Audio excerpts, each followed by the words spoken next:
अडानी विवाद में अमेरिकी शॉर्ट सेलर हिंडनबर्ग रिसर्च ने सेबी चेयरपर्सन माधवीपुरी बुच और उनके पति धवल बुच पर बेहद गंभीर आरोप लगाए हैं। हिंडनबर्ग की नई रिपोर्ट में आरोप लगाया गया है कि माधवीपुरी बुच का स्टेक उन ऑफशोर फंड में था जिसने अडानी ग्रुप में पैसे इन्वेस्ट किए थे। रिपोर्ट में बताया गया है माधवीपुरी बुच का ऑफशोर फंड में इन्वेस्टमेंट था, जिससे लगता है कि वायर कार्ड घोटाले से उनका संबंध हो सकता है।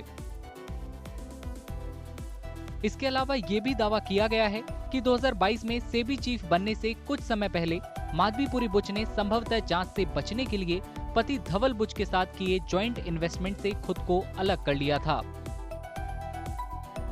कि सेबी ग्रुप की जो चेयरमैन है माधवी बुच, उन्होंने और उनके पति ने मिलकर अडानी ग्रुप के किसी फंड में ओवरसीज उसमें इन्वेस्ट किया है, उसमें उनका पैसा लगा हुआ है, इनडायरेक्ट तौर से लगा हुआ है।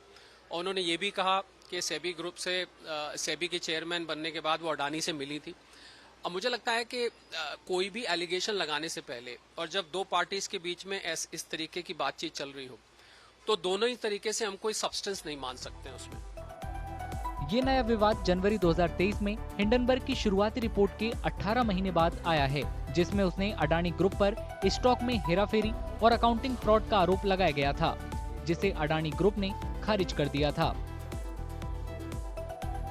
आलोचकों का कहना है कि आरोपों की सेबी जांच कंक्लूसिव नहीं है। ये मामला देश में बड़े राजनीतिक विवाद में बदल गया है। विपक्षी दलों ने सेबी की ईमानदारी पर सवाल उठाए हैं। Over the last few years, larger and larger numbers of people have been investing in India's stock market. They invest their hard-earned, honestly earned savings in the stock market. And it is my duty as leader of the opposition to bring to your notice that there is a significant risk in the Indian stock market because the institution that governs the stock market is compromised. SEBI chief Madhabi Puri Buch और उनके पति धवल बुच ने रविवार को joint statement जारी कर Hindenburg report में लगाए गए आरोपों को खारिज किया और इसे चरित्र हनन का दुखद मामला बताया। अडानी ग्रुप ने भी हिंडनबर्ग रिपोर्ट में किए गए दावों का खंडन किया है।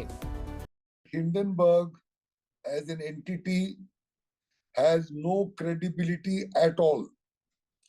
We have seen their first attack more than a year ago.